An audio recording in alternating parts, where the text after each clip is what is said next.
Bonjour et bienvenue à toutes et tous qui venez de nous rejoindre pour ce webinaire. Vous êtes à peu près un petit peu moins d'une centaine pour l'instant et je pense que ce nombre va continuer d'augmenter dans les prochaines minutes. Donc, on est à la 8e webconférence du Sommet virtuel du climat, donc sur le thème de la mobilité durable, levier de mobilisation et de transformation. Je suis Emeline Ivars, coordinatrice de l'APCC, donc l'association des professionnels en conseil climat, énergie, environnement, et également la coordinatrice du Sommet virtuel du climat. J'ai le plaisir de vous accueillir aujourd'hui. On est ensemble pour 1h30 à peu près. Et avant de commencer, donc quelques mots très rapides sur l'événement, en particulier vous rappeler la mission, qui est de permettre aux entreprises et collectivités de s'engager, d'agir et d'avancer concrètement sur la voie collective de la neutralité carbone. Et comme vous avez pu le voir sur le programme, on a près de 50 contenus webconf et ateliers, donc n'hésitez pas à aller assister à tous ceux qui peuvent vous être utiles. Vous dire également que cet événement est initié et coordonné par l'APCC et qu'il est coporté avec l'ADEME, l'association Bilan Carbone et la Fédération Sinov. Cet événement, bien sûr, n'aurait pas pu avoir lieu sans les nombreux soutiens dont nous avons pu bénéficier. Et à ce titre, nous souhaitons vraiment remercier nos sponsors et partenaires que vous voyez s'afficher à l'écran, mais aussi vraiment toutes les personnes qui nous ont soutenus de vraiment plein de manières différentes depuis le début, depuis notre première édition en 2019. Également, on a à cœur de vous proposer un événement qui est gratuit et accessible à tous. Néanmoins, si vous souhaitez nous soutenir et contribuer vous aussi à la pérennité de cet événement, n'hésitez pas à nous faire un don. Je vous remettrai le lien dans le chat un peu plus tard. Côté logistique, donc vous avez deux possibilités d'interaction avec les intervenants. Donc, à savoir que l'onglet questions-réponses est vraiment dédié aux questions que vous aurez pour les intervenants. Vraiment, on vous invite à utiliser au maximum cet outil-là pour poser vos questions, puisque c'est là que les intervenants viendront les piocher. Voilà. Si vous avez juste des commentaires ou des remarques, vous pouvez les faire dans l'onglet discussion. Faites attention aux destinataires parce qu'avec cet onglet, vous pouvez envoyer à tout le monde, uniquement aux panélistes, uniquement à une personne en particulier. Donc voilà, faites attention aux destinataires. Les slides et replays seront disponibles courant décembre sur le site du sommet virtuel du SVC et vous recevrez un mail à ce moment-là. Voilà pour les précisions techniques. Cette conférence va être particulièrement timée pour laisser la parole vraiment à tous les intervenants qui la composent. Et donc, on ne garantit pas de pouvoir répondre à toutes les questions. Sachez que dans le mail, vous aurez le mail des intervenants dans le message que vous recevrez a posteriori de l'atelier. Donc voilà, néanmoins, ne vous empêchez pas de poser vos maximums de questions dans les onglets dédiés. Alors, il me semble que j'ai tout dit sans prendre trop de temps. Je vais passer la parole à Hélène qui va nous présenter notre belle palette d'intervenants du jour, le temps que j'affiche moi-même la présentation. Alors, bonjour à toutes et tous. Donc, bienvenue dans cette webconf. Nous sommes tous ravis de vous accueillir. Je dis tous parce que nous sommes 6 organisations très différentes à vouloir échanger à plusieurs voix nos réflexions et nos actions en lien avec la mobilité durable, parce que ce sujet est au cœur de nos démarches RSE. Donc, nous avons, je vous les présenterai au fur et à mesure, dans 3 tables rondes, Pôle emploi, la Caisse nationale des allocations familiales, l'IFPEN, Capgemini, nous avons également le centre hospitalier de Niort, nous avons le ministère de la transition écologique et solidaire.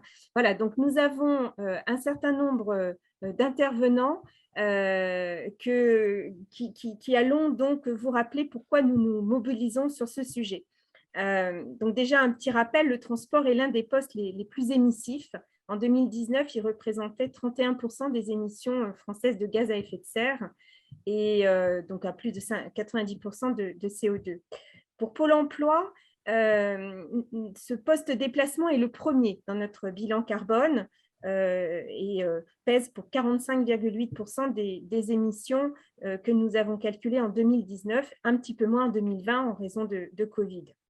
Alors, qu'est-ce que cela implique dès lors qu'on travaille sur la mobilité durable? Eh bien, cela signifie déjà s'inscrire dans une perspective longue, car il s'agit de bousculer des habitudes, de bousculer des comportements. Cela signifie également devoir prendre en compte des dimensions variées et des dimensions complexes. En effet, l'entreprise a plus ou moins de pouvoir d'influence selon le type de déplacement, que ce soit domicile-travail, les déplacements professionnels, les déplacements des usagers, des clients, des fournisseurs. C'est également, selon les réalités des territoires, des dimensions très, très différentes, que ce soit des territoires urbains, périurbains, ruraux, les DOM aussi. Et puis enfin, s'intéresser à la mobilité durable, c'est également, et c'est cette conviction-là qu'on veut partager avec vous, un levier puissant. C'est un levier puissant de mobilisation des collaborateurs qui ont des attentes et qui veulent contribuer pour répondre face à l'urgence climatique à leur niveau. C'est également un levier puissant de transformation des organisations, puisque ces organisations que nous sommes sont invitées à donner des réponses à ces attentes, à innover et à prendre finalement leur part de responsabilité. Et puis, c'est également un levier puissant de dialogue sur les territoires avec tous les acteurs qui vont faire le pari de l'intelligence collective pour traiter finalement un enjeu de société. Mais je ne vais pas en dire plus pour laisser place à tous les intervenants qui ont envie de partager avec vous leurs premières actions, leurs premières réflexions. Et donc, j'ouvre la première table ronde qui va traiter le sujet de la mobilité durable, levier de mobilisation des équipes. Donc, pour cette première table ronde traitant de la mobilisation des équipes, nous aurons deux intervenantes. Donc, Brigitte Pietrala, qui est directrice de projet développement durable à la Caisse nationale des allocations familiales, et Laetitia Bavière, qui est responsable communication RSO à l'IFPEN, donc l'IFP Énergie Renouvelable, qui est un acteur majeur de recherche et formation dans les domaines de l'énergie, transport, environnement. Et toutes les deux vont donc nous présenter leurs actions. Et je commence par Brigitte. Donc Brigitte Pietrala, les plans de mobilité et le forfait de mobilité durable sont des outils de mobilisation des équipes et des salariés. C'est le résultat d'une enquête interne sur la mobilité menée tout dernièrement. Est-ce que vous pouvez nous en dire un petit peu plus? Oui, bien sûr. Bonjour à toutes et à tous. Un petit rappel, la branche famille de la sécurité sociale, c'est la Caisse nationale et qui coordonne un réseau de 101 CAF, caisses d'allocation familiale, une par département, en métropole et en Outre-mer. C'est 34 000 salariés et effectivement, la mobilité durable a été la première stratégie d'action de la CNAF et des CAF suite au bilan carbone 2015. Première stratégie d'action, les déplacements salariés allocataires représentant la moitié de l'empreinte carbone également. Moitié de l'empreinte carbone et mobilité durable, c'est aussi un sujet d'accès aux droits, donc vigilance particulière sur cette mobilité durable. Nous avons conçu notre démarche de mobilité durable autour des objectifs de développement durable, notamment la santé, l'éducation de qualité, l'infrastructure, innovation, inégalité réduite, ville et communauté durables, lutte contre le changement climatique et également partenariat pour atteindre cette mobilité durable.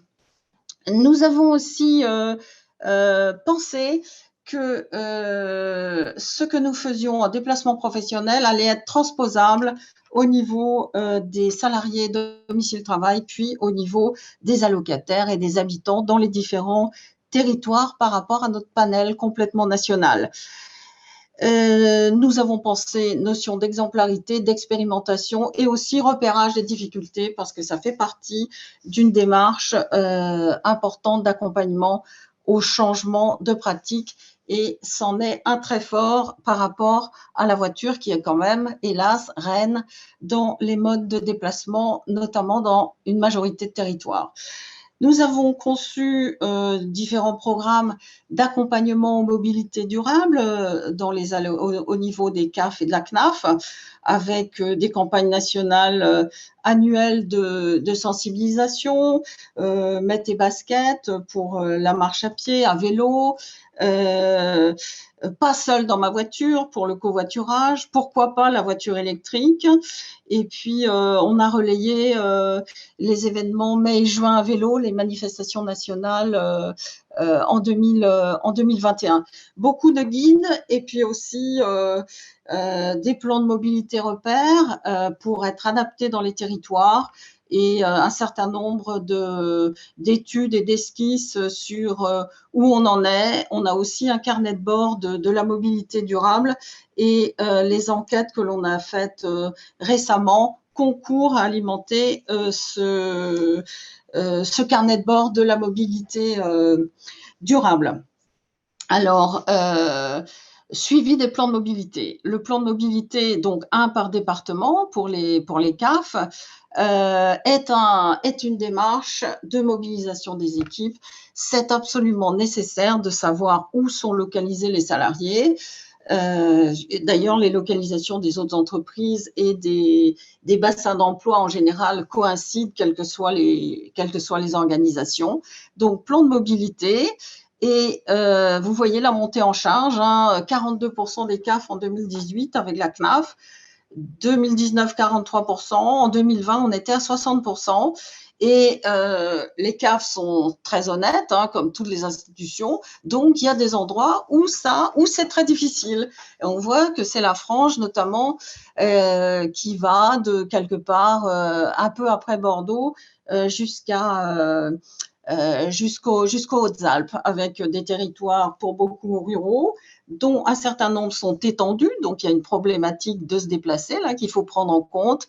Et des messages, oui, on veut faire, mais on est assez limité parce qu'il n'y a pas d'initiative obligatoirement au niveau des collectivités. Donc voilà, donc ça, c'est un sujet important à partager et de vigilance pour nous au niveau national. Ensuite, plus récemment, en septembre, nous avons fait un point sur forfait de mobilité durable et indemnité kilométrique vélo. Donc, ce sont des indemnités qui sont prévues par la loi, que l'employeur peut verser. C'est facultatif, mais c'est incitatif. Alors, au niveau de l'indemnité kilométrique vélo, on avait 23 CAF et la CNAF qui ont versé les indemnités kilométriques vélo. Un certain nombre de CAF, d'ailleurs, continuent, comme la CNAF, continue à verser l'indemnité kilométrique vélo en l'attente de la négociation du forfait de mobilité durable.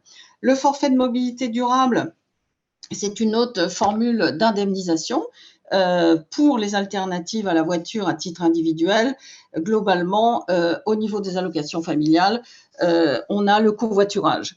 L'électrique, pourquoi pas, mais on est plus sur vélo et alternatives covoiturage en plus de transport en commun. On a 7 CAF aujourd'hui qui sont en vert foncé sur la carte, qui ont négocié, qui ont eu leur accord agréé, puisqu'on a un agrément ministériel, et qui versent aujourd'hui le forfait. Et on a une quarantaine de CAF en vert moins soutenu qui sont en négociation actuellement. Donc, ça fera environ la moitié des CAF là, en premier semestre 2022. Ce que l'on peut constater, c'est que c'est intéressant de passer d'abord par l'ICA Vélo pour aller vers le forfait de mobilité durable. Ça passe assez facilement parce qu'on ajoute en fait la couche essentiellement covoiturage. Et on peut aussi partager quelques éléments sur nos 3 CAF qui ont expérimenté nationalement le covoiturage. On peut dire que le covoiturage, ça ne se décrète pas. Ça doit être super, super accompagné. Les CAF nous disent qu'il est bon de passer d'abord par le covoiturage professionnel, la CAF de Seine-Maritime depuis 2014, CAF de l'Isère, domicile-travail depuis 2020 et les Alpes-Maritimes depuis 2021. Les messages qui nous arrivent, c'est il y a globalement un peu moins de 10% des salariés qui sont partants. Il y en a beaucoup qui voudraient, mais il y a beaucoup de conditions, environ 38%. Et ça s'accompagne beaucoup avec des challenges de mobilité, des différents types de manifestations pour mobiliser les équipes. Brigitte, quel serait le dernier mot que tu voudrais souligner de cette présentation très riche que tu viens de nous faire? Adaptation aux difficultés territoriales, tous les secteurs là, ruraux, sud de la France, vigilance collective à rechercher avec accompagnement et puis vigilance sur les territoires où se déplacer est difficile, ensemble si possible. Et je voudrais rajouter un dernier mot, la question de l'implantation des services dans ces territoires-là doit faire l'objet d'une vigilance particulière, me semble-t-il. Merci beaucoup, Brigitte. Et ça vient peut-être en partie en réponse à la question de Laure Gachignard dans la discussion, où effectivement, il faut avoir cette compréhension de la diversité des territoires tout en essayant d'apporter des réponses très adaptées finalement, mais différentes. Laetitia Bavière, donc tu as au sein de l'IFPEN encourager les mobilités douces. Alors, quand je dis tu, c'est vous, hein, vous tous, bien évidemment, encourager les mobilités douces pour les déplacements domicile-travail et toute une série d'incitations à la pratique du vélo et du vélo à assistance électrique ont été réalisées. Pouvez-vous nous en dire un petit peu plus? Oui, bien sûr. Alors, vous m'entendez bien? Très bien. Super. Alors, je vais commencer déjà par un petit mot pour vous présenter très rapidement IFP Énergie Nouvelle. Donc, comme tu l'as dit, Hélène, tout à l'heure, IFP Énergie Nouvelle est un centre de recherche et de formation dans les domaines de l'énergie, du transport et de l'environnement.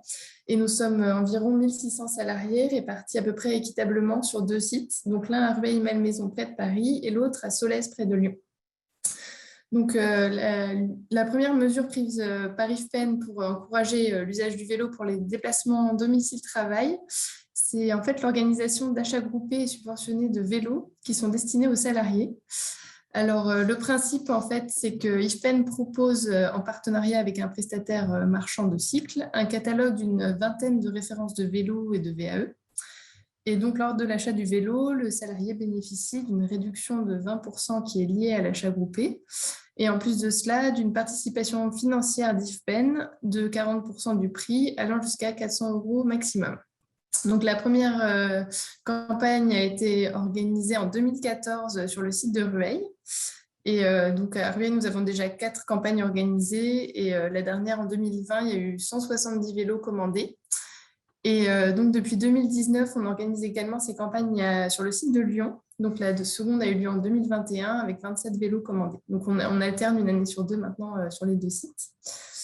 Cet achat groupé s'accompagne d'un engagement du salarié à venir au travail à vélo de manière régulière et à respecter les règles de sécurité routière et le port des équipements de sécurité, donc casque, gants, gilets.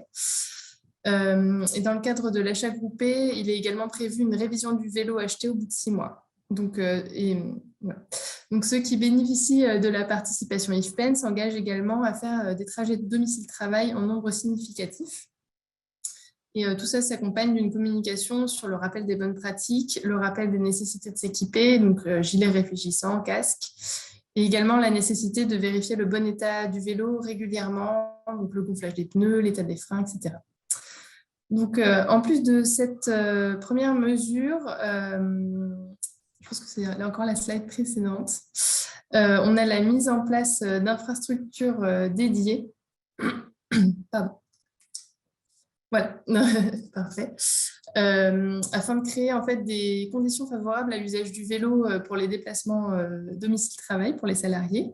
Donc, on a mis en place des parkings vélos abrités, donc 326 places à Rueil et 70 à Lyon. Il y a un nouveau parking vélo d'ailleurs qui a été mis en place récemment sur le site de Rueil, donc l'année dernière, afin de répondre à des besoins en hausse en fait, de places de stationnement pour les vélos, parce que le nombre de personnes venant à vélo sur site a augmenté, et d'autant plus avec la crise sanitaire et la mise en place des nouvelles pistes cyclables, notamment à Rueil dans ses environs. Et sur site, nous avons également des outils qui sont mis à disposition pour des petites réparations et 2 stations de gonflage à Rueil. Et les salariés ont également accès à des vestiaires et des douches. Donc, tout ça dans l'optique de favoriser l'usage du vélo et les conditions. Donc, on peut passer à la slide suivante. Les salariés qui utilisent le vélo pour leur déplacement en domicile-travail peuvent également bénéficier des indemnités kilométriques vélo que Brigitte nous a présentées. Donc, dans ce cas-là, le salarié fait une attestation sur l'honneur en janvier du nombre de kilomètres parcourus sur l'année précédente. Et les indemnités kilométriques vélo sont cumulables avec l'abonnement de transport en commun qui est à IFPEN et remboursé à hauteur de 65%. Donc, en 2020, on a eu 216 bénéficiaires des IKV, donc 193 à Rueil et 23 à Lyon, et 190 000 km parcourus déclarés, ce qui est un petit peu moins que les années précédentes, et ça c'est dû à la crise et au confinement consécutif, parce qu'en 2019, on avait eu 258 000 km déclarés. Donc, en des négociations pour la mise en place du forfait mobilité durable qu'on a déjà évoqué donc sont en cours avec les instances représentatives du personnel pour y intégrer justement tous ces aspects, inclure le covoiturage et donc pour une application au 1er janvier 2022. Vous aurez noté donc à Lyon, on a un petit peu moins de demandes pour l'utilisation du vélo pour les trajets domicile-travail. C'est lié déjà à un habitat qui est plus dispersé des salariés dans la région lyonnaise. Et également à l'emplacement du site, il y a notamment des autoroutes autour du site et donc c'est pas évident de rejoindre le site en toute sécurité à vélo, malheureusement. Donc, IFPEN accompagne également l'usage quotidien du vélo au travers de ses activités de recherche et innovation. Et notamment, IFPEN accompagne le développement de services intégrés dans l'application GeoVélo, qui est un GPS dédié aux cyclistes et qui permet de guider le cycliste tout au long d'un itinéraire en lui proposant un chemin adapté à sa pratique du vélo, à ses souhaits et à ses besoins. Donc, soit un itinéraire plus sécurisé ou plus rapide. Voilà. On avait une petite vidéo, mais je ne sais pas si on a le temps, elle dure 2 minutes, c'est peut-être un peu juste, on va peut-être avancer. Donc, pour conclure, on a quand même noté une augmentation de la part des salariés qui viennent à vélo d'année en année et que nous, on peut quantifier grâce à la hausse des demandes de places de stationnement vélo et de déclaration d'indemnité kilométrique vélo. À IFPEN, il y a aussi d'autres mesures pour encourager la mobilité décarbonée des salariés, par exemple l'installation de bornes de recharge pour véhicules électriques. Donc, on a 24 points de charge actuellement sur le site de Lyon et une douzaine à Rueil depuis 2020. Et puis, IFPEN reste très impliqué pour poursuivre ses actions dans le domaine de la mobilité douce, donc tant dans le cadre de sa recherche, donc la mobilité durable fait partie des orientations stratégiques de notre établissement, ainsi que pour ses salariés au quotidien. Voilà, je vous remercie de votre attention. Merci beaucoup Laetitia pour ce topo très, très complet et très intéressant et qui donne envie. Vous voyez s'afficher un petit sondage pour vous tous, pour mieux comprendre vous comment vous appréhendez ce sujet. Donc, prenez le temps de lire les 2 questions et de répondre par une réponse à chacune des questions, ce qui nous permettra d'avoir une consolidation de vos réponses et de vous les restituer en simultané. Donc, je vous laisse quelques secondes avant que nous passions à la 2e table ronde.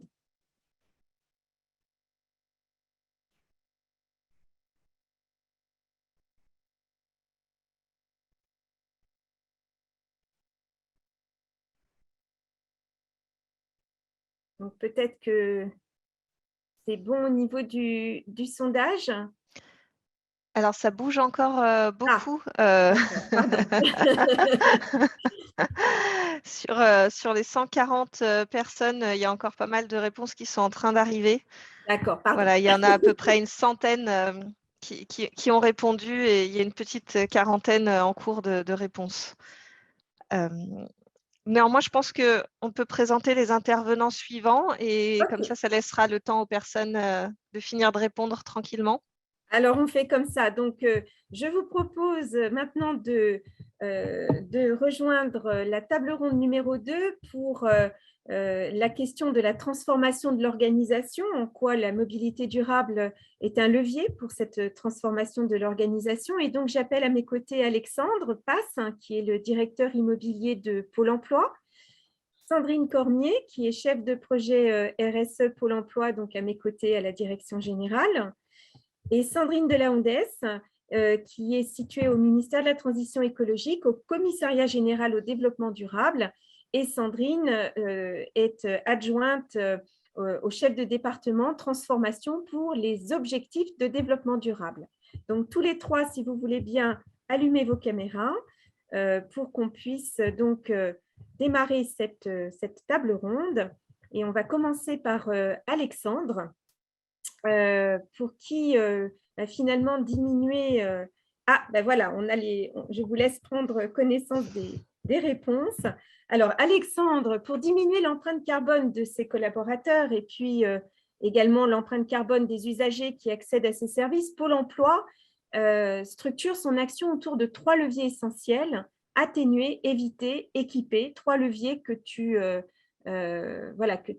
actives avec tes équipes.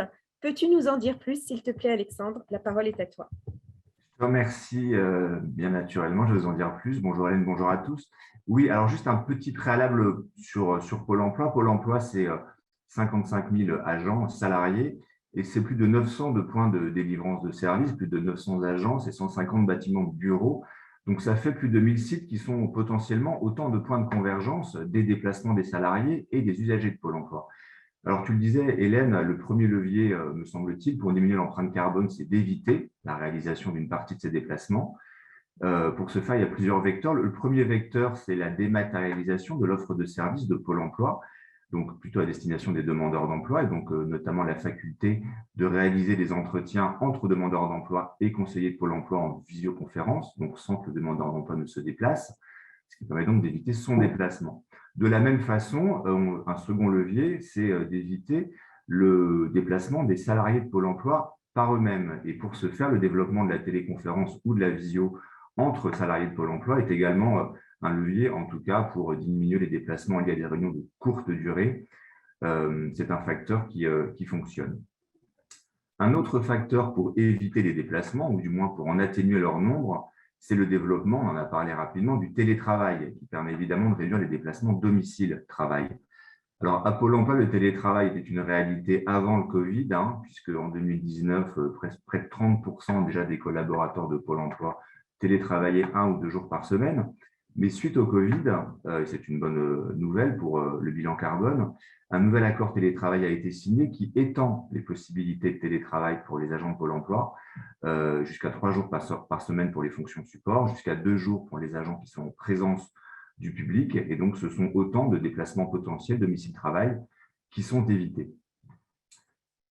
Voilà pour rapidement nos actions autour de l'évitement des déplacements. Après, au-delà de l'évitement des déplacements, que ce soit vers les agences ou vers les lieux de travail, nous avons également des actions pour atténuer l'empreinte environnementale des déplacements. Et là, la première action, si je puis dire, c'est la politique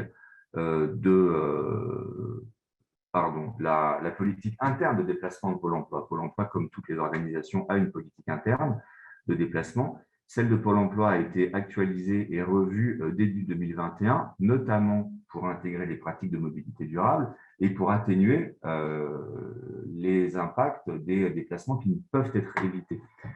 De façon un peu concrète, cette politique de déplacement de Pôle emploi, d'abord, elle fait apparaître explicitement l'empreinte environnementale comme un critère de choix et d'acceptabilité du déplacement.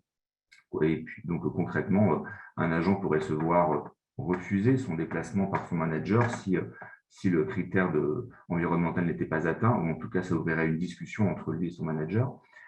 Plus précisément encore, cette politique fixe un ordre de priorité des modes de déplacement entre eux, qui privilégie en premier lieu les transports propres ou les transports collectifs urbains, en tout cas pour les déplacements du quotidien. Ensuite, les transports en commun terrestres pour les autres déplacements. En troisième recours, si les transports propres ou si les transports en commun ne sont pas accessibles, les transports en véhicule et préférentiellement en véhicule de service, je vous en reparlerai juste après. Et puis en tout dernier lieu, l'avion, mais pour les seuls déplacements longue distance, étant entendu que même pour des déplacements de ville à ville, si le train permet de relier ces villes entre elles, on a tendance à privilégier le train, même si l'avion pourrait paraître plus rapide. Donc c'est écologiquement, en tout cas pour le déplacement considéré, il est plus émissif. Voilà, et puis au-delà de la réduction ou de l'évitement des transports, on essaye également d'accéder des leviers pour nous outiller collectivement pour diminuer l'empreinte de nos collaborateurs ou du moins pour en avoir conscience. Je vous parlais des véhicules de Pôle emploi. Depuis 2015, tous les véhicules de service acquis par Pôle emploi sont à essence et non pas diesel. C'est un premier pas, mais il date de 2015. Plus immédiatement, nous sommes en train de déployer un outil de promotion du covoiturage pour les agents, pour leur trajet professionnel, ce à quoi Brigitte faisait allusion tout à l'heure. Et pour aller plus loin, nous sommes en train de convertir notre flotte à l'électrique au fur et à mesure de son renouvellement.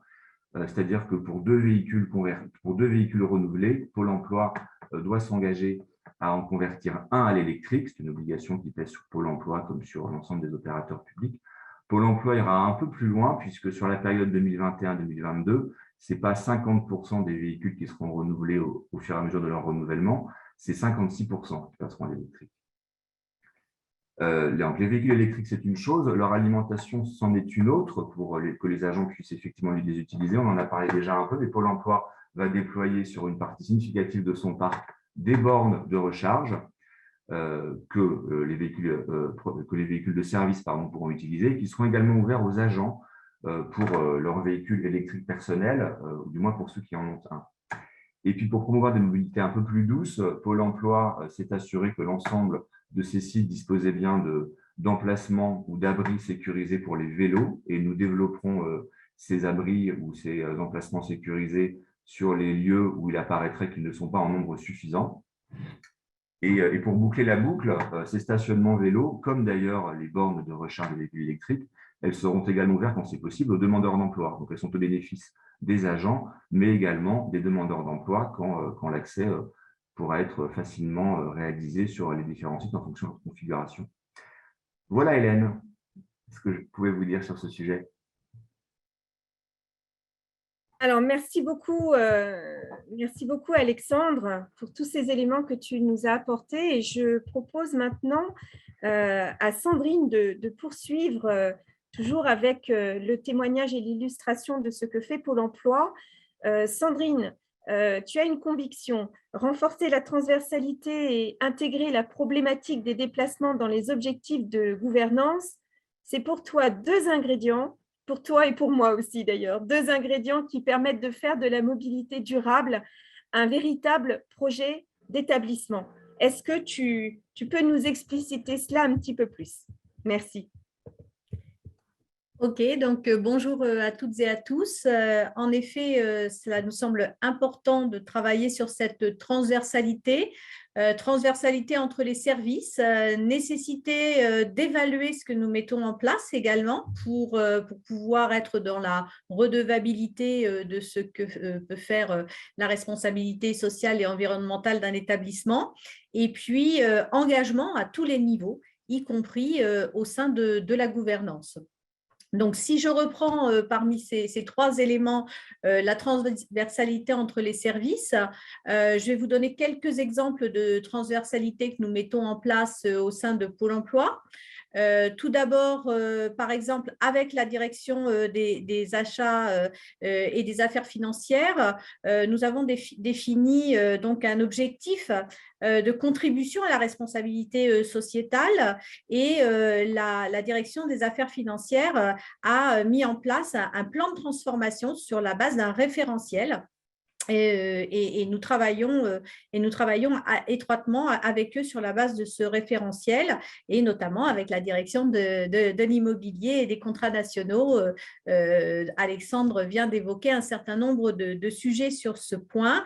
Exemple, les travaux en commun sur les tests d'utilisation de la flotte de vélos pour les déplacements professionnels, puisqu'on a des places de parking à vélo qui vont être proposées. Eh bien, il faut également proposer des tests d'utilisation de flotte de vélos professionnels. Pour l'optimisation des déplacements à l'occasion de réunions aussi, se poser la question du contenu avant la question de la modalité, par exemple, ce sont des travaux, des projets que nous avons élaborés en commun avec différents services et qui nous permettent en fait de travailler ces sujets d'une manière approfondie et de manière transversale, avec également l'appui financier de la direction des affaires financières pour ces projets, ce qui n'est pas bien entendu anodin.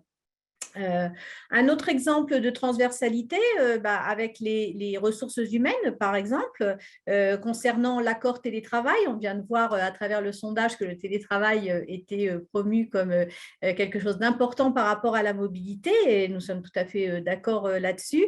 L'accord qualité de vie au travail et puis l'évolution aussi des modalités de formation interne. Je vais expliciter un peu pourquoi. Déjà sur l'accord télétravail, comme tu le rappelais tout à l'heure, Hélène, concernant Pôle emploi, les déplacements, c'est notre principal poste d'émission et notamment les déplacements domicile-travail. Donc, nous avons travaillé avec les services ressources humaines à un argumentaire environnemental en complément et en adhérence avec les éléments liés, bien sûr, aux éléments, je dirais, plus RH de cette modalité. Nous avons travaillé avec eux aussi sur les préparatifs du prochain accord QVT qui est en ce moment en train d'être débattu. Et là aussi, nous avons fourni un argumentaire concernant la mobilité avec la mise en place, par exemple, du forfait mobilité durable et la promotion du vélo et du covoiturage. Quant à la formation des agents, c'est un élément très important pour Pôle emploi puisque les agents de Pôle emploi doivent être énormément formés, notamment à toutes les évolutions réglementaires, la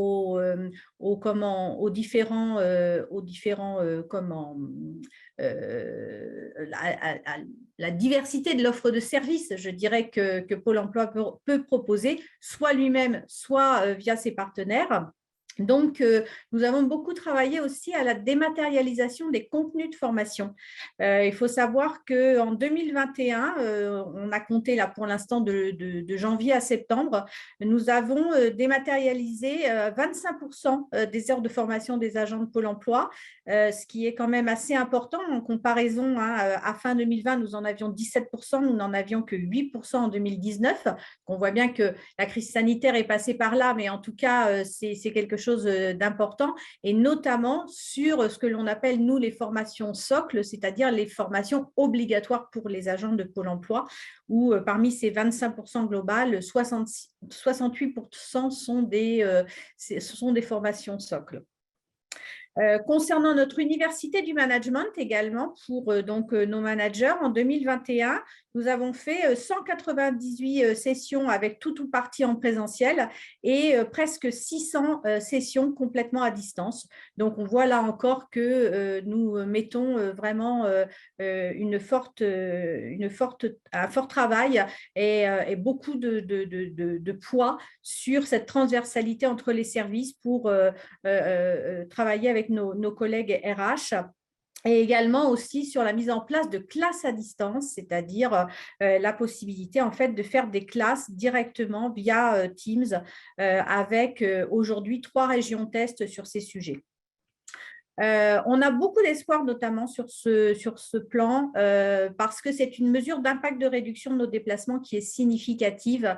Nous avons mené parallèlement à la mise en place de ces classes à distance, un questionnaire pour les agents concernés en Nouvelle-Aquitaine, qui est une région très étendue, comme chacun sait. Et nous avons eu, sur les 38 répondants des 40 stagiaires interrogés, vraiment un intérêt très, très fort sur ce volet environnemental. Et ça nous a permis de pouvoir évaluer qu'une tonne, 2 de CO2 avait été évitée grâce à ces classes virtuelles, ce qui n'est pas anodin. Et puis, nous travaillons bien entendu directement avec les régions et les structures. Nous leur permettons d'inscrire leur plan d'action directement sur la plateforme du bilan carbone pour que chacun puisse en fait s'inspirer des bonnes pratiques des uns et des autres sur ces sujets. Nous les accompagnons sur des indicateurs à suivre et à évaluer. J'y reviendrai en ce qui concerne les indicateurs.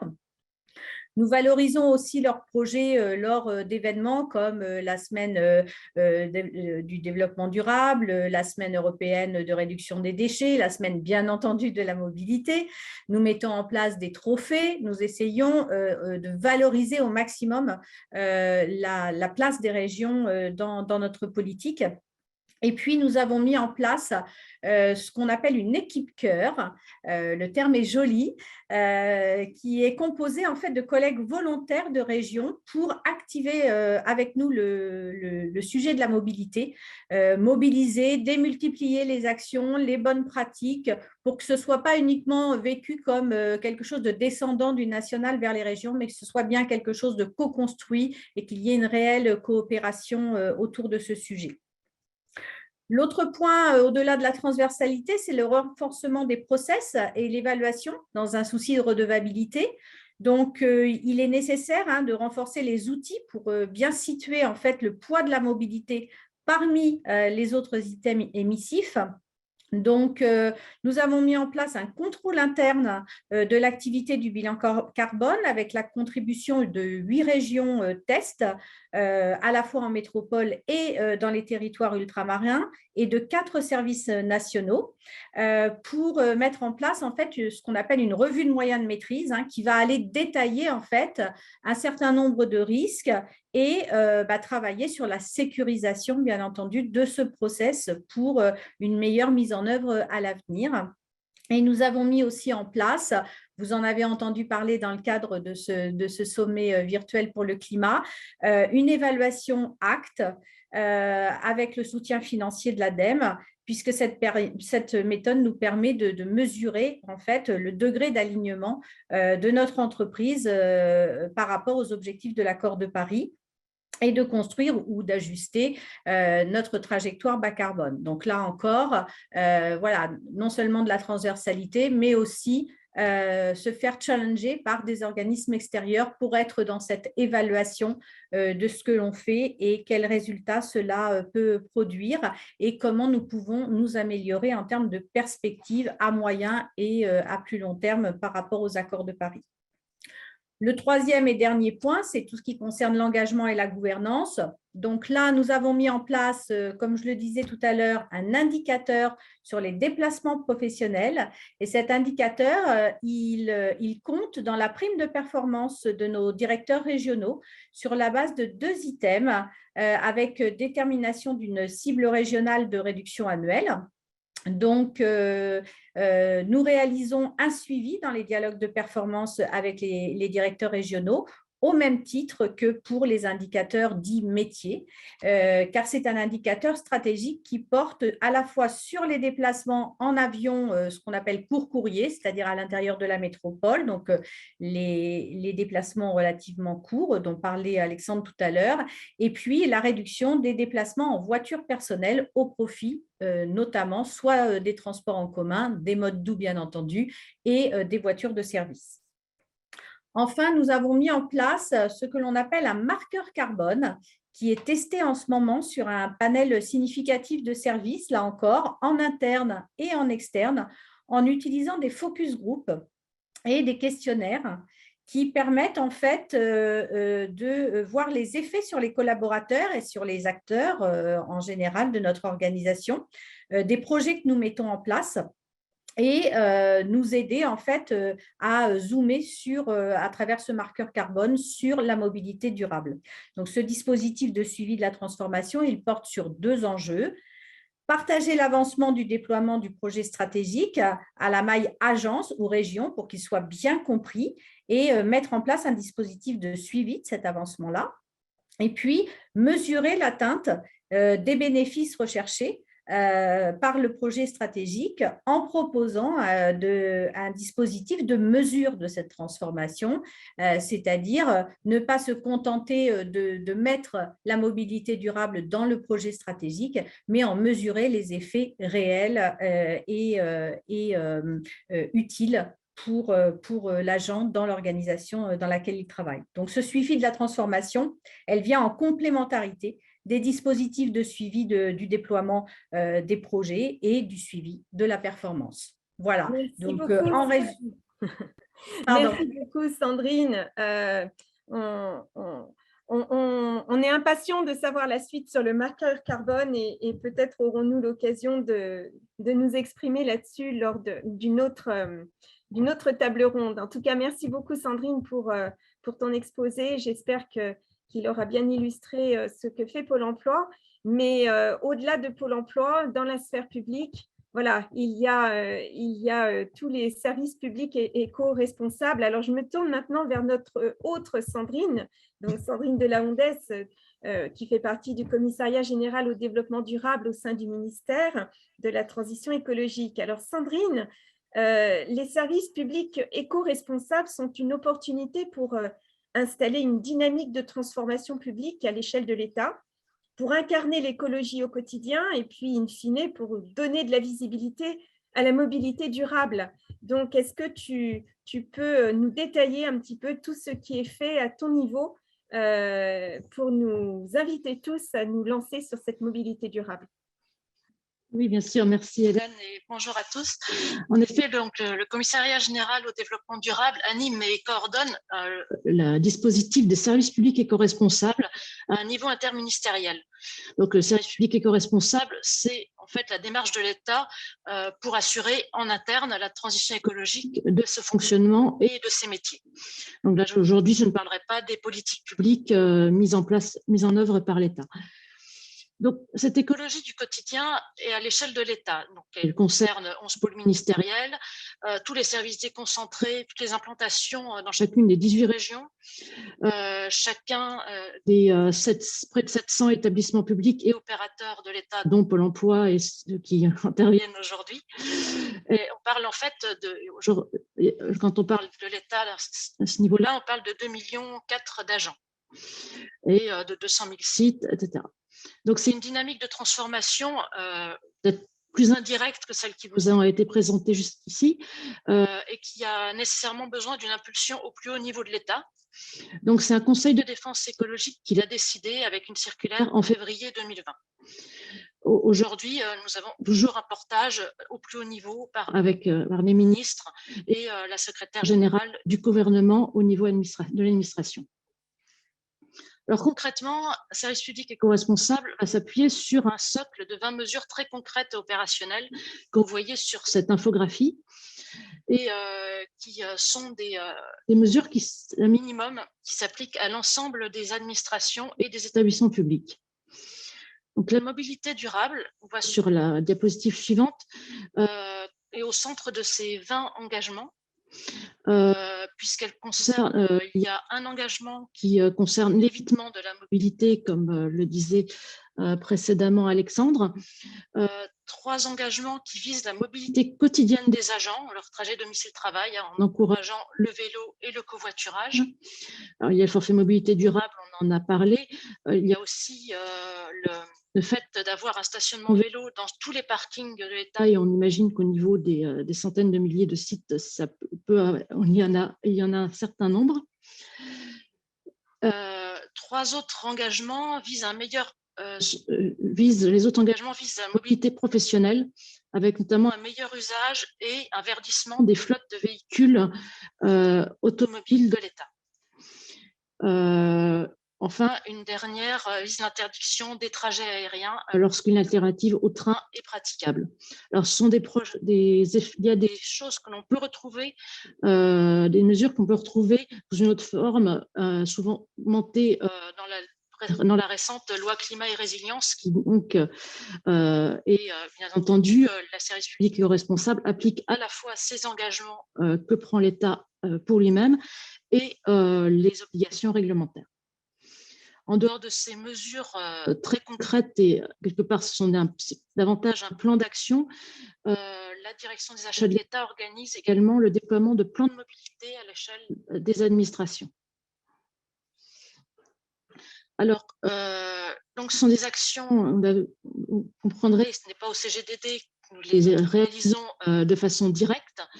À l'échelle de l'État, notre rôle est d'impulser et d'accompagner et de permettre le pilotage de ce dispositif et donc pour cela d'utiliser les bons leviers. Donc, sur la diapositive suivante pour assurer le déploiement effectif. Donc, il y en a un certain nombre dont certains ont déjà pu être cités auparavant par les intervenants précédents. Il y a la gouvernance au bon niveau, impliquant le plus haut niveau de l'administration de l'État, y compris des préfets, les régions, les secrétaires généraux des ministères. Il y a aussi surtout l'engagement et les bonnes pratiques que nous souhaitons valoriser avec une approche basée sur une communauté professionnelle élargie, ouverte. Aujourd'hui, il y a 700 membres et c'est un nombre qui grandit quotidiennement ou presque, qui sont accompagnés et outillés et qui peuvent échanger entre eux. Il existe également une communauté des établissements publics et entreprises publiques engagés plus avant dans la responsabilité sociétale des organisations et pour les objectifs de développement durable, donc qui est le club dont je crois depuis hier tous les établissements publics qui interviennent aujourd'hui font partie et sont membres parmi des membres les plus actifs. Nous avons aussi voulu intégrer davantage les sujets de transition écologique, d'éco-responsabilité aux dynamiques qui existent de transformation publique pour aller vers une transformation publique durable. Donc, notamment, j'ai mis une illustration de Service Public Plus, qui est une démarche qualité d'amélioration de la relation usagée dans lesquelles l'éco-responsabilité est un engagement. Et par cela, au travers de ces démarches de transformation, nous mettons aussi en place diverses formations. Alors, je citerai également des formations qui s'adressent à l'ensemble des agents ou à des secteurs particuliers mis en place par des établissements publics ou des services.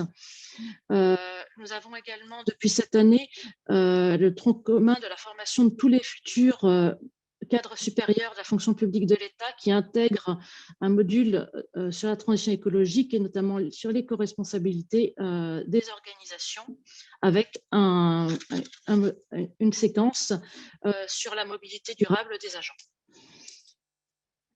Donc, enfin, peut-être un dernier levier que je souhaite aborder, c'est la mobilisation des agents. Donc, on l'a aussi cité auparavant, qui est une mobilisation qui doit être déployée au niveau de tous les établissements et de tous les services, et la mobilisation, bien entendu, des services eux-mêmes.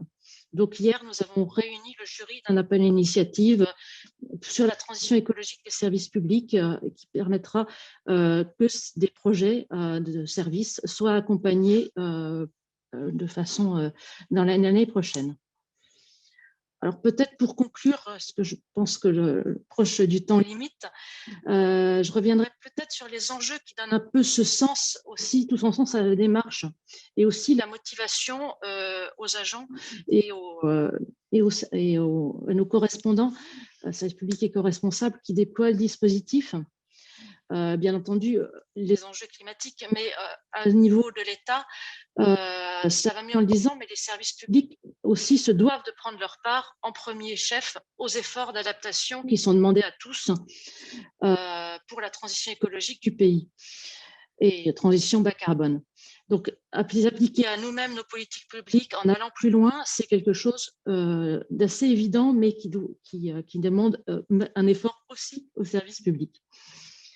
Et c'est, je dirais, aussi une responsabilité d'autant plus élevée parce qu'au-delà du symbole, on a au niveau de l'État, et là je parle que de l'État, mais on a également les collectivités locales. Avec les collectivités locales, la fonction publique hospitalière, nous pouvons avoir un effet de levier réel. Lorsqu'on parle des déplacements domicile-travail des agents publics, c'est 1 actif sur 5 en France. Donc ça donne tout de suite la mesure de l'impact que l'on peut avoir. Enfin, nous avons aussi un devoir de redevabilité, un devoir de cohérence sur nos actions et notre impact, avec une publication transparente d'un bilan annuel sur nos indicateurs, qui est aussi un travail conséquent, mais c'est une attente aussi qui remonte de la société civile, de think tanks comme le Shift Project récemment, ou encore d'associations d'étudiants comme pour un réveil écologique. Je n'en cite qu'un, mais il y en a d'autres. Et c'est une attente qui remonte de nos agents eux-mêmes, parce que ce qui en se fait que la transition écologique et la mobilité, qui inclut la mobilité durable, est en fait un enjeu en soi, un enjeu d'attractivité de la fonction publique. Voilà. Merci. Merci beaucoup, Sandrine. Merci pour ce témoignage de l'action de la sphère publique et de l'exemplarité dans laquelle elle veut s'inscrire. Encore un grand merci à toi. Vous voyez s'inscrire deux questions pour conclure cette deuxième table ronde sur la transformation de l'organisation. Donc, allez-y, je vous laisse y répondre et ensuite découvrir vos réponses consolidées pour mesurer comment vous positionnez sur ce sujet-là. Et en attendant que vous répondiez, je lance la troisième table ronde. Donc, je remercie encore les 3 intervenantes de la deuxième table ronde. Et je lance la troisième table ronde qui va traiter cette fois-ci du levier mobilité durable pour dynamiser, je dirais, les territoires et les partenaires autour d'un dialogue constructif, autour d'un dialogue nourri, en tout cas qui fait appel à de l'intelligence collective de tous. Donc, j'appelle à mes côtés, en allumant, si vous le voulez bien, vos caméras, Bernard Jourdain, qui est chargé du développement durable, mobilité, transition énergétique au Centre hospitalier de Niort, Najat Cotin, qui est chef de projet à la direction stratégie relations extérieures de Pôle emploi Grand Est, donc une de mes collègues alter ego dans la direction régionale Grand Est. Et puis enfin Vanessa Waknin, donc Vanessa, vice-présidente Capgemini Invent. Donc tous les 3, allumez vos caméras s'il vous plaît et nous allons donc commencer avec toi Bernard, puisque à Niort, donc dans le centre hospitalier dont tu fais partie, le plan de mobilité est un exemple de mise en place d'un outil entre acteurs d'un territoire et un établissement de santé. Et donc, tu vas nous en dire quelques mots et je te laisse la parole. Merci Bernard. Merci Hélène. Bonjour à toutes et à tous. Donc, je vais vous présenter la démarche du plan de mobilité et de stationnement qu'on a mis en place à l'hôpital de Niort. Donc, il devrait y avoir quelques slides de présentation. Et on peut quitter la... Voilà, merci. Donc, on peut commencer sur la première slide. Donc, voilà, l'hôpital de Niort, pour décrire. Aujourd'hui, l'hôpital de Niort, c'est à peu près 3400 personnes, 500 étudiants. Et donc, on a aussi, en plus de la mobilité, on rencontre les visiteurs, les patients, et tout ce qui est intervenant extérieur et tout ce qui est transport interne et externe à l'hôpital pour les livraisons. Donc, quand on regarde l'ensemble de ce périmètre, on voit bien que ça donne un périmètre très important en termes d'acteurs sur lesquels on va travailler. Particularité, l'hôpital de Niort est en centre-ville, il est proche de la gare et il est desservi par plusieurs lignes de bus. Dans le constat, on regarde aussi le nombre de salariés qui habitent à Niort. On s'aperçoit que sur les 3400, il y en a plus de 1100 qui habitent au sein de la collectivité.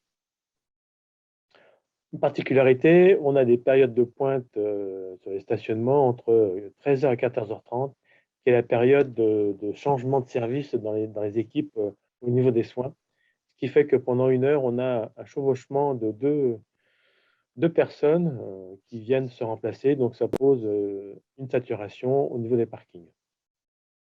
Comme on est en centre-ville, on a aussi des gens qui profitent de venir stationner sur l'hôpital pour ne pas payer de parking au niveau de la ville.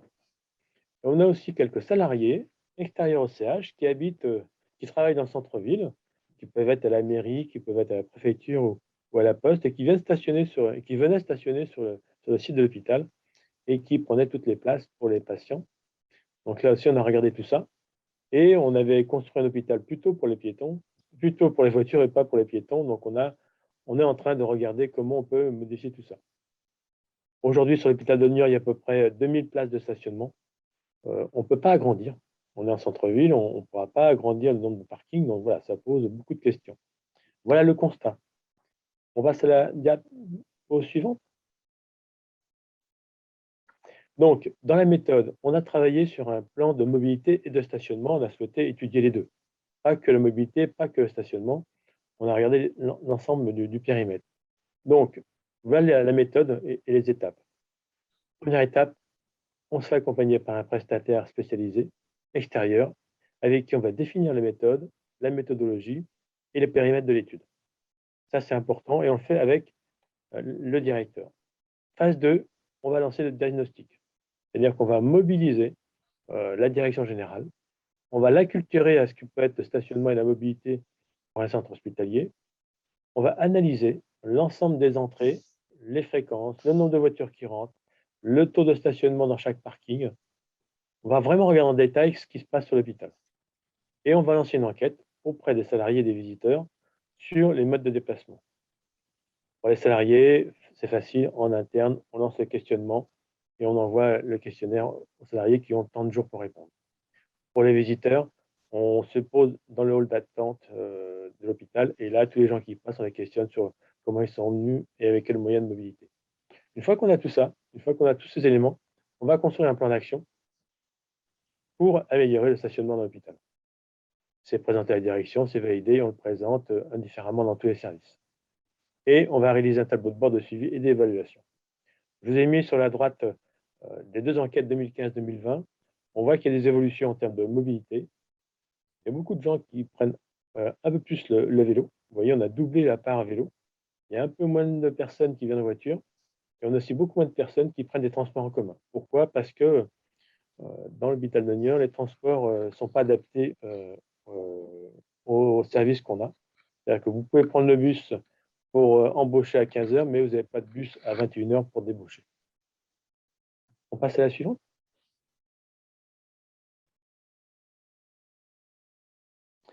Voilà, ici, c'est un plan qui vous donne une partie de l'hôpital et qui vous donne les actions qu'on a pu mettre en place au sein de l'hôpital. Donc, on a fermé l'hôpital aux piétons jusqu'à 9 h du matin pour éviter que tous les gens extérieurs qui venaient se garer dans l'hôpital puissent sortir à pied et aller travailler en centre-ville. Donc, aujourd'hui, pour accéder à l'hôpital, en dehors des heures d'ouverture classiques pour les patients, il vous faut un badge. Donc, ça veut dire que tous les gens qui venaient se garer au sein de l'hôpital ne peuvent plus se garer pour aller travailler en centre-ville.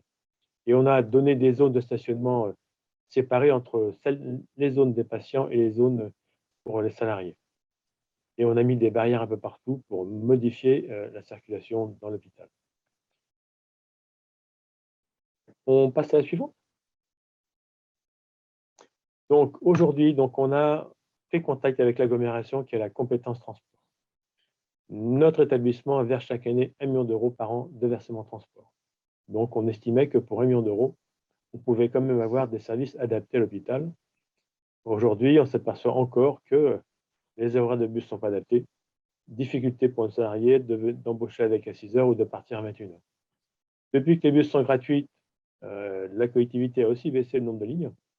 Il ne sert pas non plus pour que les salariés ou les patients ou les visiteurs viennent en bus. Et puis, particularité, quand vous mettez en place la prime mobilité, dans les textes de loi, si vos transports en ville sont gratuits, vous ne pouvez pas verser la prime mobilité ni rembourser les abonnements vélo quand vous êtes à l'établissement public. Ce qui nous fait qu'on a à peu près 200 salariés qui ne sont pas du tout contents de cet article qui nous empêche de verser la prime mobilité. Donc, on a fait des questionnaires auprès des salariés pour savoir ce qu'on pouvait mettre comme élément pour leur rendre les pratiques plus faciles.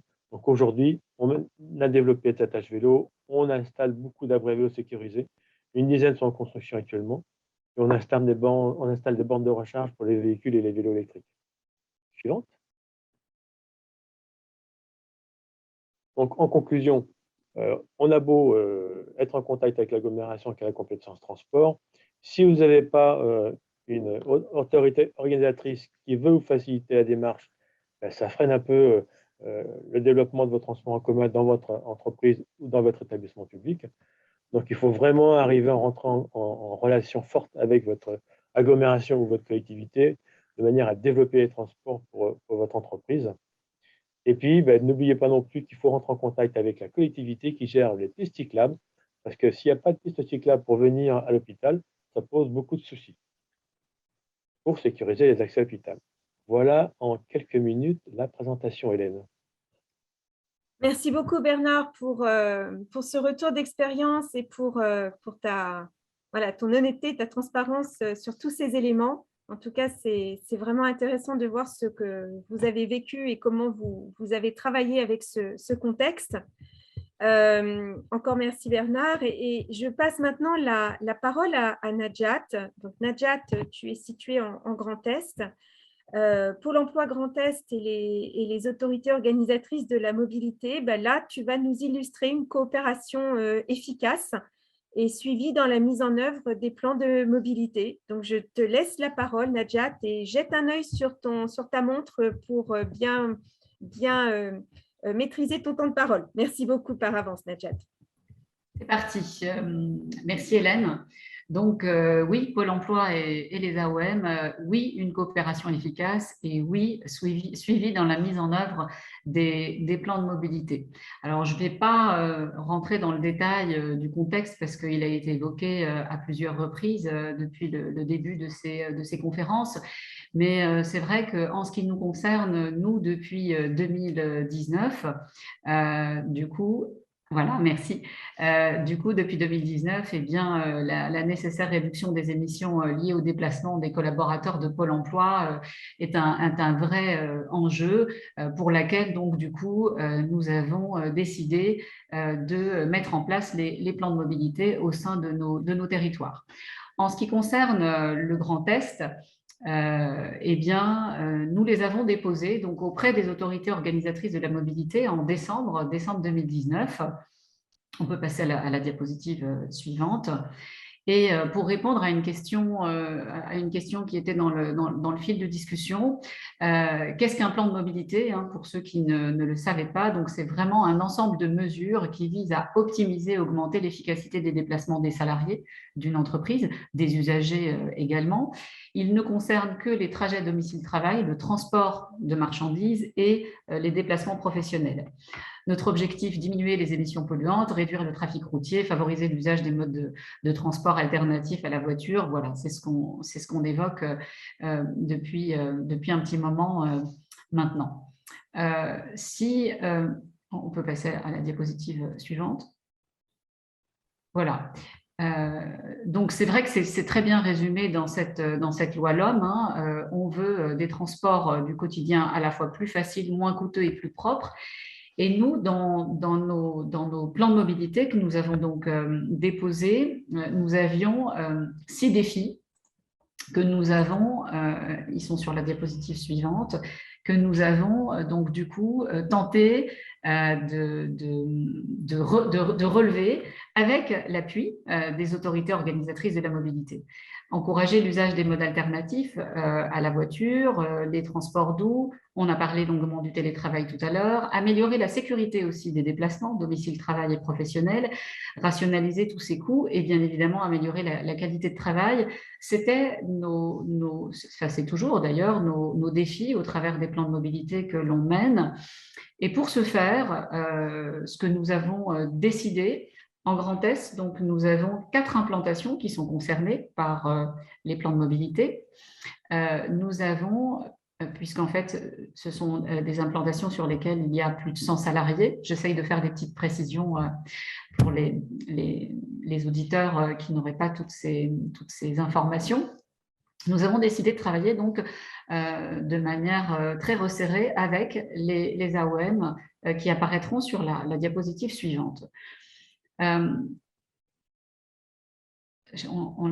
Merci Hélène.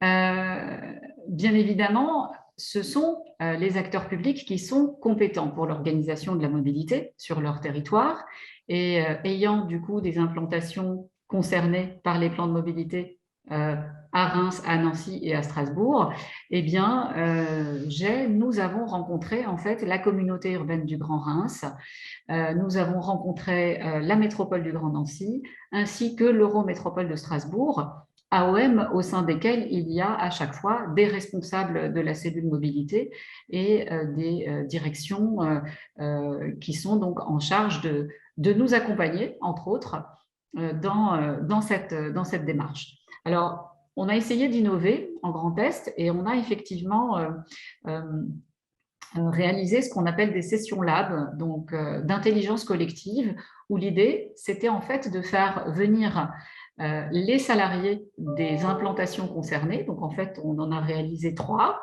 Et pendant une demi-journée, avec la présence des autorités organisatrices de la mobilité et puis d'autres partenaires, et chacun animait en fait un atelier pour donner le sens en fait de cette démarche, pour l'expliciter, mieux le faire comprendre en fait aux collaborateurs. Et l'idée, c'était de ressortir en fait de ces sessions lab en fait avec des pistes que nous avons intégrées donc dans nos plans d'action.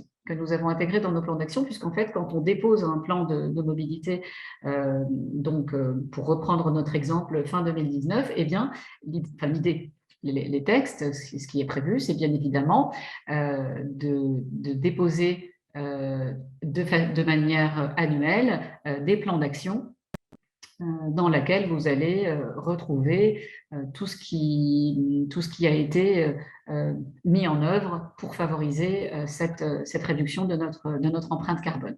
À titre d'exemple, juste derrière et pour conclure, quelques pistes de plans d'action qui ont été travaillées avec les AOM, l'organisation d'un forum des mobilités avec l'Eurométropole de Strasbourg, qui malheureusement, en raison de la crise sanitaire, n'a pas pu se faire en présentiel, mais nous l'avons tout de même tenu en virtuel.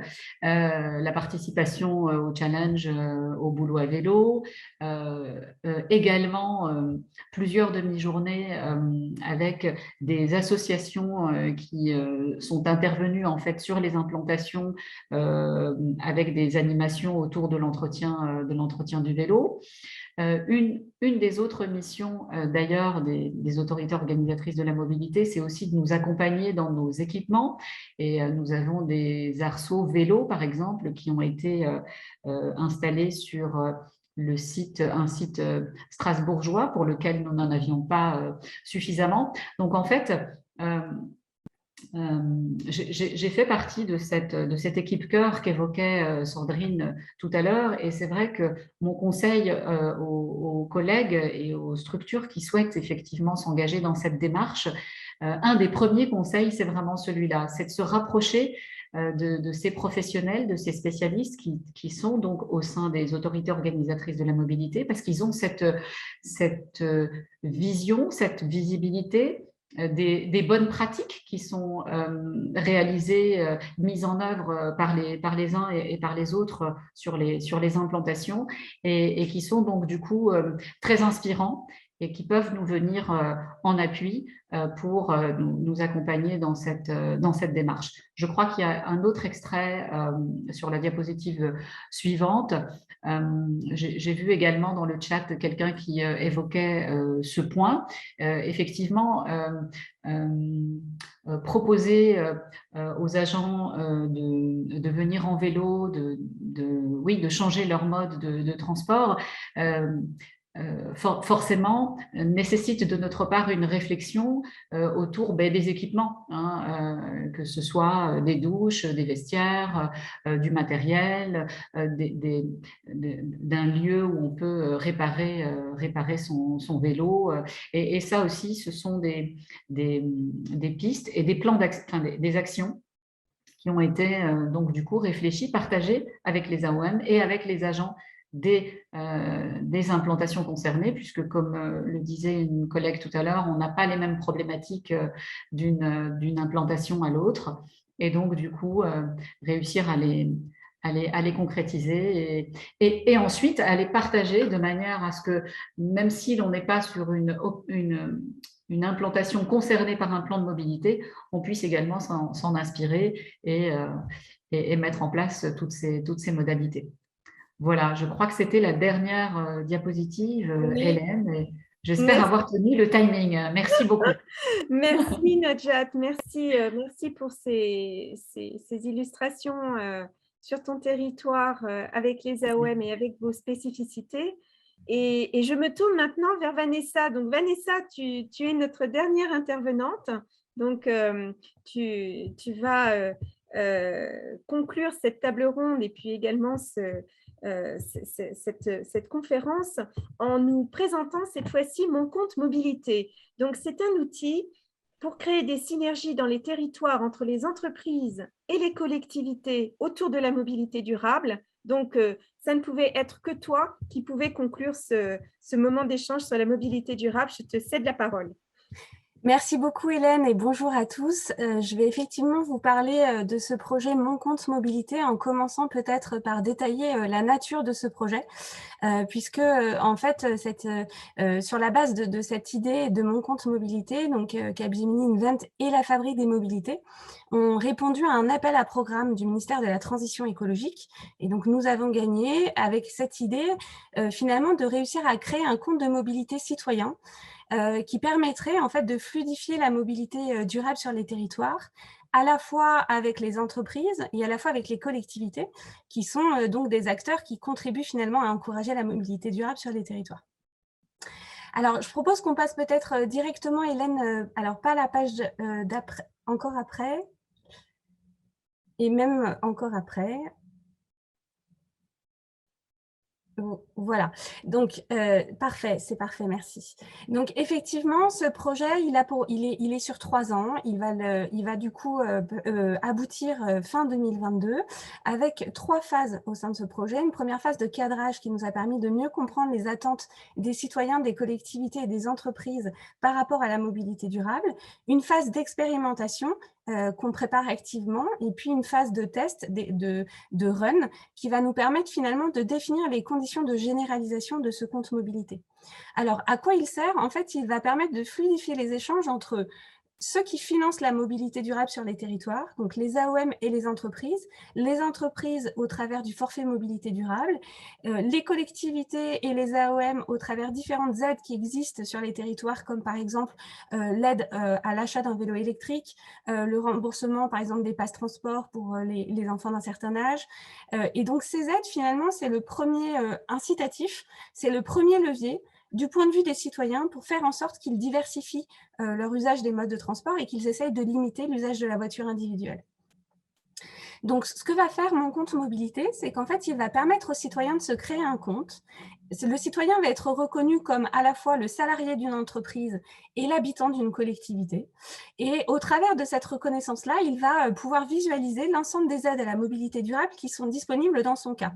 Donc, il va visualiser les aides qui sont proposées par son entreprise et les aides qui sont proposées par sa collectivité.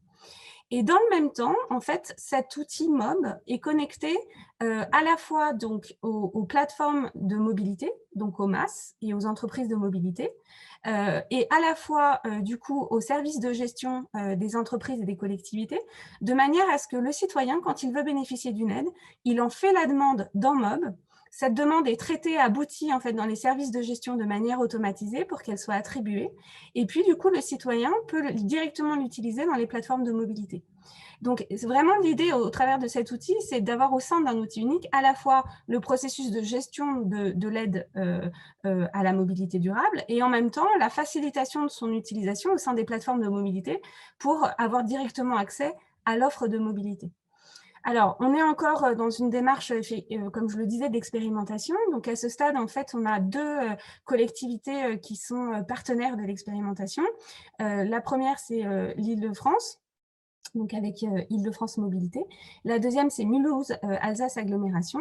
Et on a également des entreprises qui se déclarent volontaires pour creuser et participer à cette expérimentation, et notamment donc Capgemini, l'ADEME, Carrefour, Pôle emploi, pour n'en citer que quelques-unes. Voilà.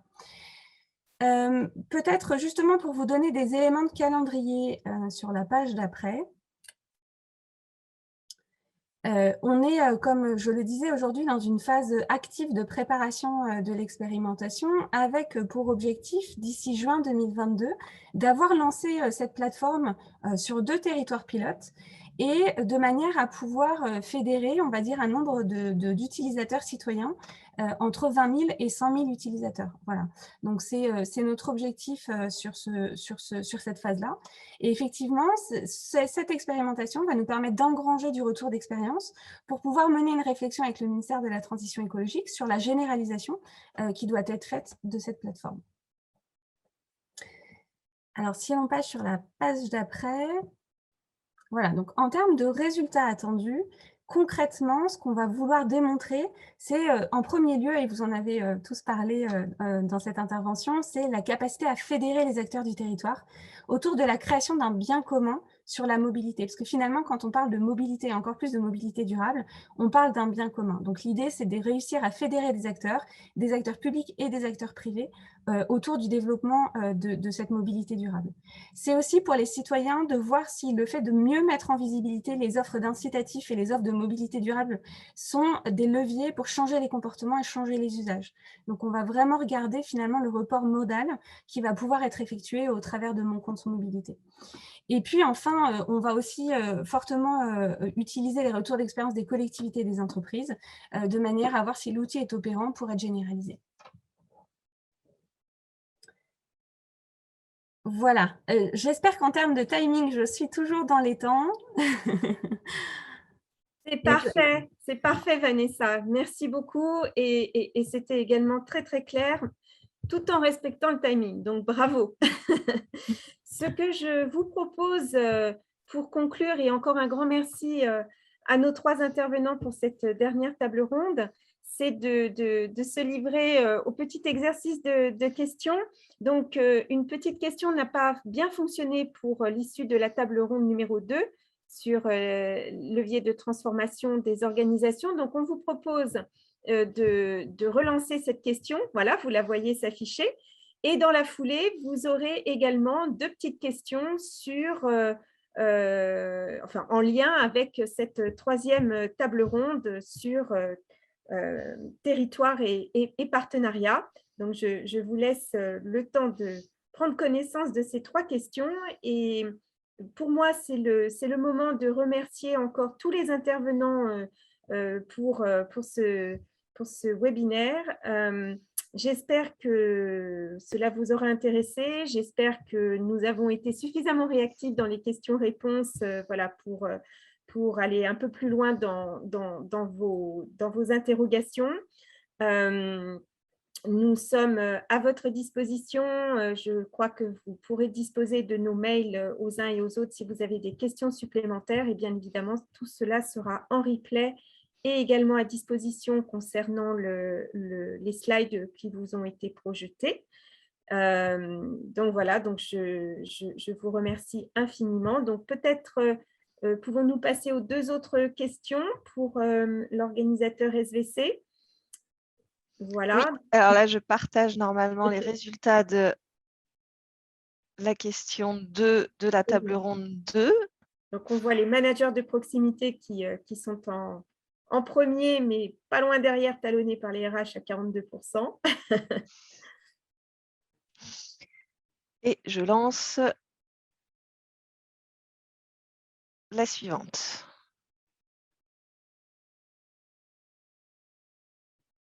Donc, je vous laisse découvrir ces 2 questions en lien avec les AOM.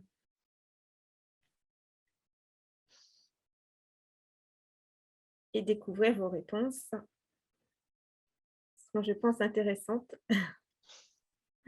par rapport aux 3 témoignages que nous avons eus dans notre dernière table ronde.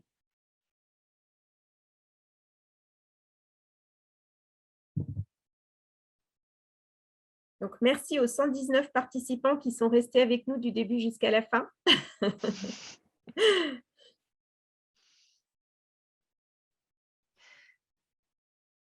Donc, c'est bon en termes de réponse. On va pouvoir afficher les résultats. Ça bouge encore pas mal. Peut-être partager quelques mots de conclusion en attendant que les derniers finissent de répondre. Donc, côté sommet virtuel du climat et organisateurs, donc on souhaitait vraiment remercier tous les intervenants qui ont fait part de leur témoignage aujourd'hui. Merci vraiment à tous pour la qualité de vos interventions et puis pour le timing aussi, parce que ce n'était pas évident et vous étiez nombreux. Merci à vous, participants, d'avoir interagi autant dans les questions-réponses. Merci d'avoir joué le jeu. Vous redire que les slides et le replay seront disponibles courant décembre sur le site du sommet virtuel du climat et que vous recevrez un email à ce moment-là. N'hésitez pas à aller voir le reste du programme. Notre prochain sujet qui commencera du coup dans 3 minutes à 16h pile sera le rôle des événements dans la transition écologique. Je vous rappelle qu'on a un petit module de dons si vous estimez que cet événement vous a apporté. Donc, n'hésitez pas à contribuer si c'est votre souhait. Et dernier point très important, j'en profite pour partager les résultats du sondage. Votre avis sur cette conférence et sur le sommet virtuel du climat est primordial pour nous, puisqu'on a vraiment à cœur de faire évoluer cet événement pour qu'il corresponde vraiment à vos attentes. Donc, s'il vous reste encore quelques petites minutes, un sondage automatique va se lancer à la fin de ce webinaire. Voilà, on vous remercie vraiment de nous partager vos retours. En ce qui me concerne, j'ai dit tout ce que j'avais à dire. Hélène, peut-être un mot de la fin? Le mot de la fin, c'est j'espère qu'on vous a apporté peut-être des idées, qu'on vous a peut-être conforté sur ce que vous menez et peut-être parfois vous êtes en angoisse existentielle ou en grand questionnement, ou vous êtes confronté à des réticences ou à des difficultés ou à voilà, ce fameux phénomène de silo dont on parle tant et de transversalité dont on parle tant également et qui est très difficile à mettre en place. Voilà, donc j'espère que avec les mots des uns et des autres, les mots MOTS des uns et des autres, on vous aura illustré tout ça dans des contextes quand même qui sont différents d'une organisation à une autre. Donc, c'était aussi notre volonté de vous donner une palette importante d'approches et de réponses à la question de la mobilité durable. Donc, on a bien conscience qu'on n'a pas répondu à tout, on a bien conscience qu'il y a encore plein de choses à craquer, plein d'autres solutions à trouver pour faire de la mobilité durable une question qui concerne tout le monde, y compris, j'ai vu dans les chats beaucoup de questions autour du milieu rural. C'est exact, c'est un vrai questionnement. Et d'ailleurs, mobilité durable et impact environnemental de la mobilité, c'est à étudier aussi en regard de l'usage croissant du numérique. Voilà. Donc, l'un ne va pas sans l'autre. Donc, je vous propose à votre réflexion cette ouverture, en tout cas, de mise en perspective entre l'usage du tout numérique et puis la mobilité classique qu'on peut faire. Donc voilà, j'espère vraiment et je pense que tous mes collègues espèrent que vous avez trouvé votre miel dans tout ce qu'on vous a dit. Et en tout cas, on a eu beaucoup de plaisir à partager avec vous nos expériences et à vous en parler. Voilà. Merci pour votre attention et peut-être à bientôt dans d'autres circonstances, dans d'autres conférences.